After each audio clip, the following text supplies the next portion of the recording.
हम पहले एक छोटा सा उदाहरण है तो हमको समझ में आए आपको ऐसी एक बात मैं आपसे बोलता हूं। आप सभी माताएं यहां बैठी हैं, रसोई घर में, स्वयंपाक घर में आप नियमित रूप से काम करते हैं। आपके पास अगर दूध है और आपके पास चावल भी है और खीर बनानी, दूध भी है, चावल भी है, लेकिन आग नहीं है, अग्नि नहीं है, तो खीर बन सकती है?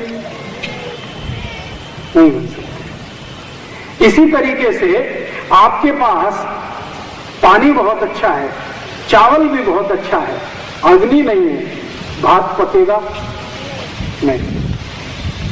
आपके पास बहुत अच्छा भाजी पाला है और बहुत अच्छा मसाला है, लेकिन अग्नि नहीं है, तो भाजी बनेगी नहीं बनेगी। मैं आपके ध्यान में ये लाना चाहता हूं कि स्वयंपाक घर में सबसे महत्वपूर्ण जो तत्व है वो अग्नि है। अगर स्वयंपाक घर में अग्नि नहीं है, बाकी सब कुछ है, तो स्वयंपाक घर किसी काम का नहीं है, कुछ भी आप नहीं बना सकते।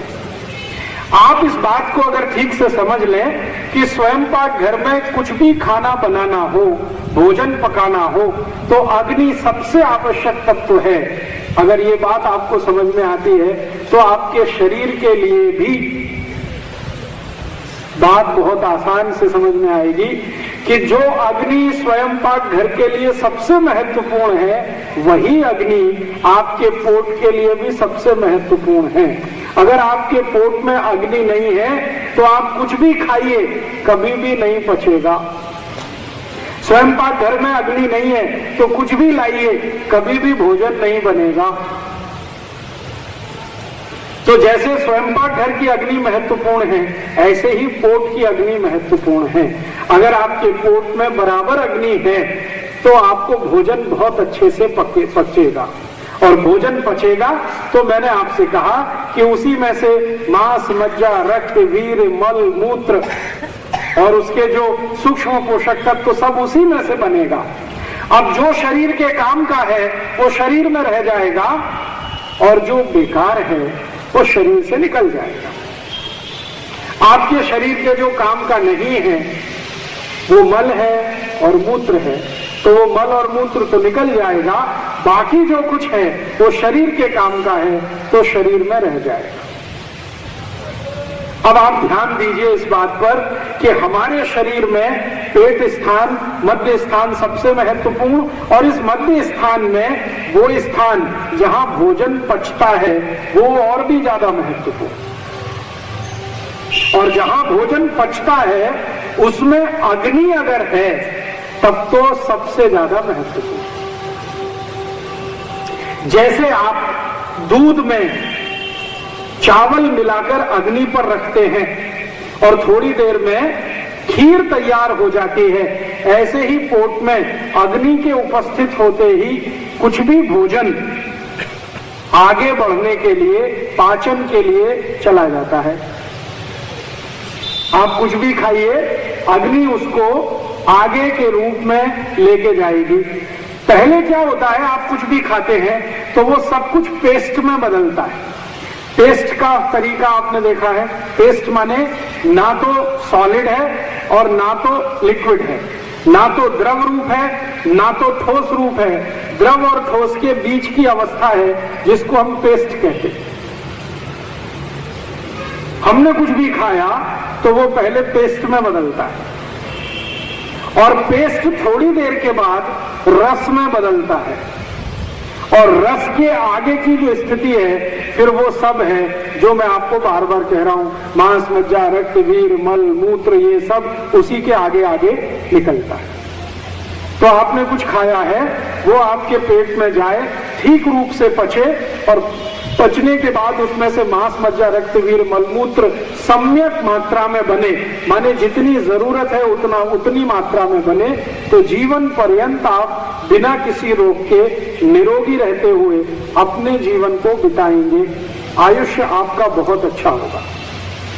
ये सूत्र है। अब इस सूत्र के लिए भागवत ऋषि ने सबसे ज्यादा मेहनत करके खोज किया है सबसे ज्यादा। भागवत ऋषि ने इस एक छोटी सी बात पर कि हम जो कुछ भी खाते हैं, खाने के बाद उसका जो पाचन होता है, पाचन के बाद की जो आगे की क्रियाएं हैं, इस पर सबसे ज्यादा रिसर्च भागवत जी ने किया। चरक ने किया, सुश्रुत ने थोड़ा बहुत किया, लेकिन सबसे ज्यादा भागवत ने किया और सबसे ज्यादा सूत्र इस विषय पर फिर उन्होंने ही लिखे। इसलिए उनके शास्त्र, जिसका नाम है अष्टांग हृदय, उसमें से निकालकर 2-3 सूत्र बताता हूं कि आप जो खा रहे हैं वो ठीक से पचना चाहिए, उसके लिए अग्नि प्रदीप्त होनी चाहिए। इसके लिए सूत्र है। सूत्र क्या है? आपकी अगर पेट में अग्नि अच्छे से प्रदीप्त हो रही है, आप जो कुछ भी खा रहे हैं अच्छे से पच रहा है, तो इसमें ध्यान देने की बात यह है कि कौन कौन से ऐसे तत्व हैं जिनसे अग्नि बाधित हो सकती है। कौन कौन से ऐसे तत्व हैं जिनसे अग्नि बाधित हो सकती है। अब मैं आपसे एक सरल प्रश्न पूछूं तो आपको तुरंत ये ध्यान में आएगा। आपके स्वयंपाक घर में आपने भोजन बनाना है, मान लीजिए खीर बनानी है, आपने दूध और चावल दोनों मिलाकर रख दिया, आपकी गैस जल रही है, बर्नर ऑन है और वो खीर बन रही है। अब अगर मैं इस बर्नर को जलते हुए पानी डाल दूं, आपकी खीर पक रही है, आग जल रही है, मैं इस बर्नर को पानी डाल दूं, क्या होगा? बुझ जाएगी। खीर पकेगी, फिर वही है, जैसी है वैसी रह जाएगी। इसका मतलब यह है कि अग्नि तत्व का पानी के साथ दुश्मनी है। बात समझ में आई? अग्नि तत्व की पानी के साथ दुश्मनी है। अगर अग्नि के ऊपर पानी छोड़ेंगे तो अग्नि शांत हो जाएगी, अग्नि शांत हो जाएगी तो खीर नहीं बनेगी, खीर नहीं बनेगी तो चावल और दूध दोनों खाने लायक नहीं रहेगा। खीर बने तो चावल और दूध खाने के योग्य होगा, खीर बनेगी ही नहीं तो चावल भी खाने लायक नहीं, दूध भी पीने लायक नहीं। इसका महत्व का बात जो समझने का है वो ये कि अग्नि तत्व के ऊपर पानी ना आ जाए, इसका ध्यान हम रखते हैं कि नहीं स्वयंपाक घर में? अगर ये ध्यान आप रोज रखते हैं तो पोट में क्यों नहीं रखते इसका ध्यान? आप बोलेंगे जी हम क्या गलत करते हैं पोट में? आप गलत ये करते हैं कि आपने भोजन किया, भोजन करने के बाद उसको पाचन होना है, पाचन होने के लिए अग्नि प्रदीप्त होगी। जैसे ही आपने भोजन किया फिर गट गट गट गट लोटे पे लोटा पानी पीना शुरू कर दिया। अब क्या होगा? अग्नि बुझेगी, क्योंकि पानी और अग्नि की दुश्मनी है। अब लोटे पे लोटा पानी पीते जाएंगे तो अग्नि तो बुझ गई, अब भोजन कैसे पचेगा? स्वयंपाक घर में भोजन कैसे बनेगा? अगर अग्नि बुझ गई, पानी डाल दिया तो वहां जो स्थिति है वो ही पेट में हो जाएगी। और अगर भोजन नहीं पचेगा तो फिर क्या करेगा? सड़ेगा। और सड़ा हुआ भोजन भागवत ऋषि के अनुसार 103 रोग पैदा करेगा। एक नहीं, 103। मतलब सीधी सी बात यह है कि जो लोग भोजन के बाद गट गट लोटे पे लोटा पानी पिएंगे उनको जिंदगी में 103 रोग जरूर आएंगे। अब 103 रोग आएंगे तो डॉक्टर के तो मजे आएंगे और आपके घर का पैसा जाएगा। आप रोडपति हो जाएंगे, डॉक्टर करोड़पति हो जाएगा। ये 103 रोग कौन कौन से आएंगे उनकी सूची है।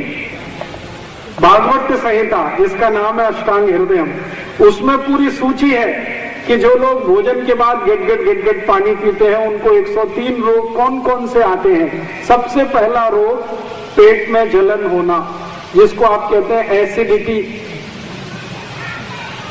जो लोग भी खाने के तुरंत बाद पानी पीते हैं 101% नहीं 201%, 1000% उनको एसिडिटी होती ही है। आज नहीं तो कल, कल नहीं तो परसों, 2 साल बाद, 5 साल बाद होने ही वाली है। एसिडिटी तो होना ही है। पेट में जलन तो होने ही वाली है, और ये पेट की जलन आगे बढ़ते बढ़ते छाती तक आती है, फिर छाती में जलन, और आगे बढ़े तो गले में जलन, फिर पूरे शरीर में जलन, किसी को यहाँ पाँव में जलन, किसी को यहाँ गुर्दे में जलन, पूरा शरीर में आग ही आग, आग ही आग। और ये अगर आग फैल गई तो पित्त बिगड़ता है, और पित्त बिगड़े तो शरीर भी बिगड़ता है, और शरीर बिगड़े तो जिंदगी बिगड़ती है। इसलिए ध्यान इस बात को देना है कि स्वयं पाक घर में दूध और चावल को पकाते समय आग का जलना बहुत जरूरी है, ऐसे ही हमारे शरीर में खाना खाने के बाद आग का जलना बहुत जरूरी है ताकि भोजन ठीक से पके। इसके लिए पानी का और आग का मेल नहीं है, तो मतलब सीधा सा ये है कि खाना खाने के बाद पानी मत पियो।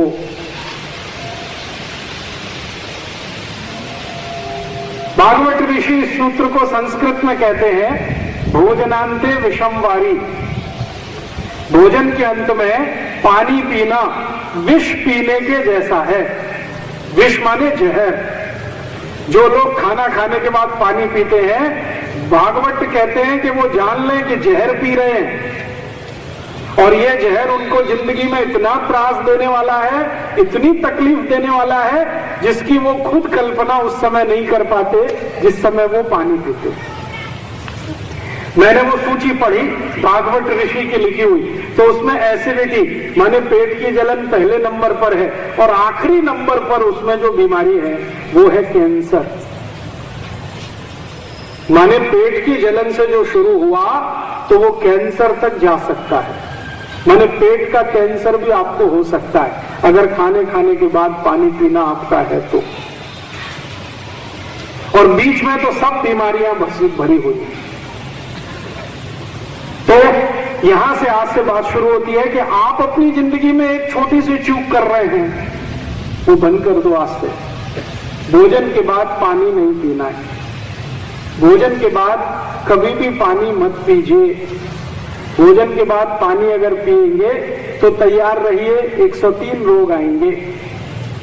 उनमें से कई रोग हैं जो आपके गुर्दों के त्रास से संबंधित होंगे, पेट से संबंधित होंगे, रक्त से संबंधित होंगे, वीर्य से संबंधित हो सकते हैं, मस्तिष्क से संबंधित हो सकते हैं। कई तरह की बीमारियां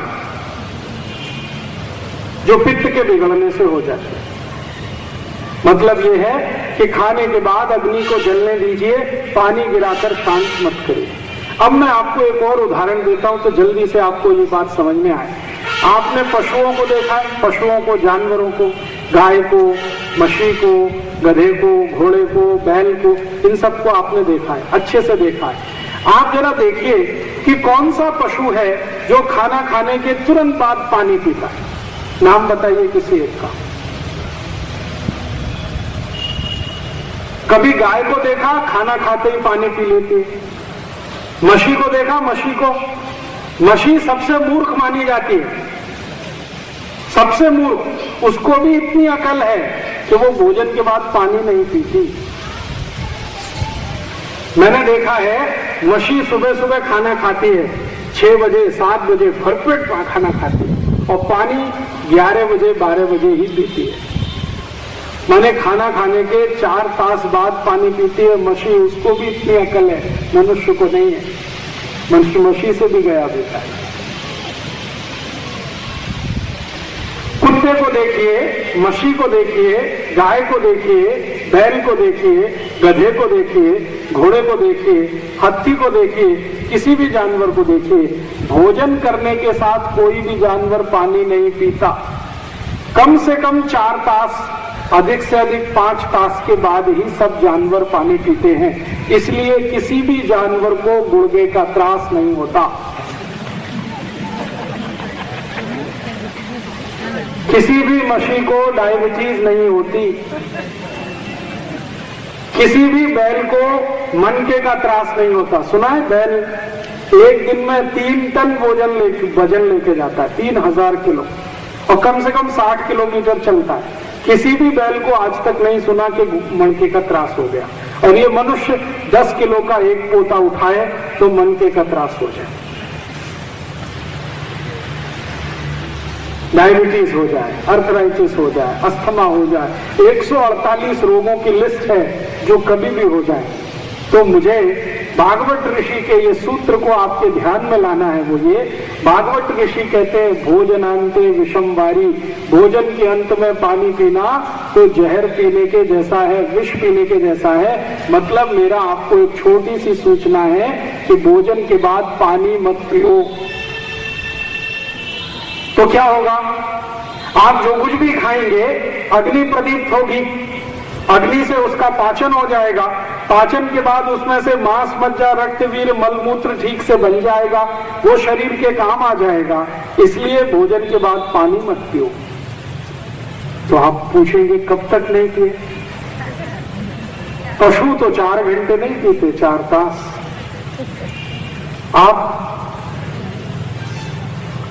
अभी मैं आपको एक सरल माहिती दे देता हूं, फिर आप तय कर सकते हैं कि कितने घंटे बाद पिए। हम जो कुछ भी खाते हैं, मैंने आपसे कहा कि पहले वो पेस्ट में बदलता है। पेस्ट आप समझते हैं, कोई वस्तु ना तो द्रव है ना तो ठोस है, बीच की अवस्था है, ना तो सॉलिड है ना तो लिक्विड है, बीच की अवस्था पेस्ट। तो जो कुछ भी खाया वो पेस्ट में बदलता है। इसको लगभग 1 तास लगता है। और पेस्ट के बाद अगला जो चरण है वो है रस बनने का। पहले पेस्ट बनेगा भोजन, फिर बाद में रस में बदलता है। और रस बदलने का जो समय है वो 1 तास से शुरू होता है और 2 तास तक चलता है। आप जानते हैं कोई भी चीज रस बने तो उसमें पानी का होना आवश्यक है, नहीं तो रस नहीं होगा। तो जब भोजन रस बनना शुरू करता है उस समय पानी पीना सबसे अच्छा होता है। तो कम से कम 1 तास बाद, जास्ती से जास्ती 2 तास बाद पानी पीना है। आप बोलेंगे अरे ये कैसे होने वाला है, हमारी तो आदत पड़ी हुई है। बहुत लोगों को मैंने देखा है कि भोजन कम पानी ज्यादा पीते हैं। 1 लोटा नहीं 2-2 लोटा लगता है उनको, 3-3 लोटा लगता है। ये आदत बदलनी पड़ेगी, नहीं तो आप स्वस्थ नहीं रह सकते। अगर आपको स्वस्थ होना है, पेट के रोगों से मुक्ति पानी है, तो भोजन के बाद पानी पीना तो बंद करना ही पड़ेगा। तो आप ये पूछ सकते हैं कि कुछ और पी सकते हैं क्या? हाँ, कुछ और पी सकते हैं। भागवत ऋषि ने एक सूत्र लिखा, उसमें पहला सूत्र तो ये भोजनांत विषम वारी, भोजन के अंत में पानी पीना विष पीने के बराबर है, माने पानी मत पियो। 1 तास से 1.5 तास के बीच में पानी पियो। दूसरी बात उन्होंने ये लिखी है कि अगर कुछ पीना ही है द्रव रूप में तो भोजन के बाद आप ताक पी सकते हैं, भोजन के बाद दूध पी सकते हैं, और भोजन के बाद कोई भी फल का रस पी सकते हैं, पानी नहीं पी सकते। ताक पी सकते हैं, दूध पी सकते हैं, फल का रस पी सकते हैं, पानी नहीं पी सकते। अब आपके मन में तुरंत एक प्रश्न आएगा कि ताक पी सकते हैं, पानी क्यों नहीं पी सकते? ताक में भी तो पानी ही है कि नहीं? दही तो थोड़ा ही है, पानी तो ज्यादा है। और दूध में भी तो पानी ही है, और रस में तो पानी ही पानी है। तो रस पी सकते हैं, ताक पी सकते हैं, दूध पी सकते हैं, तो पानी क्यों नहीं पी सकते? इसका उत्तर मैं सरल तरीके से देता हूं। आपने कोई फिल्म का गीत सुना? मुझे फिल्म का नाम याद नहीं, गीत याद है, पानी रे पानी तेरा रंग कैसा, जिसमें मिला दो उस जैसा। ये है ना, ये गीत आपके शरीर की फिलॉसफी है। पानी रे पानी तेरा रंग कैसा, रंग से मतलब गुण, उसके गुण कैसे हैं पानी के? पानी के अपने गुण कुछ भी नहीं है, जिस चीज में आप मिला देते हो वैसा ही है। पानी को दही में मिलाया, ताक बनेगी, तो उसमें पानी का गुण नहीं आएगा, दही का आएगा। पानी को दूध में मिलाया तो पानी में पानी का गुण नहीं आएगा, दूध का गुण आएगा। अगर आम का रस निकाला आपने और उसमें पानी मिलाया तो उसमें पानी का गुण नहीं आएगा, आम का गुण आएगा। संतरे का रस निकाला, उसमें पानी मिला दिया तो पानी नहीं रहेगा, वो संतरे का गुण उस पानी में आ गया। तो पानी पीने का तो निषेध है, लेकिन रस पी सकते हैं, क्योंकि रस में जो पानी है वो फल के गुण वाला है। ताक में जो पानी है वो दही के गुण वाला है। दूध में जो पानी है वो दूध के गुण वाला है। तो आप भोजन के बाद अगर कुछ पीना चाहते हैं तो 3 चीजों का आपको परमिशन है। आप या तो रस पीजिए, या तो दूध पीजिए, और या तो ताक पीजिए। पानी मत पीजिए। पानी कब पीना है? कम से कम 1 तास 30 मिनट के बाद पानी पीजिए, 1.5 तास के बाद पानी पीजिए।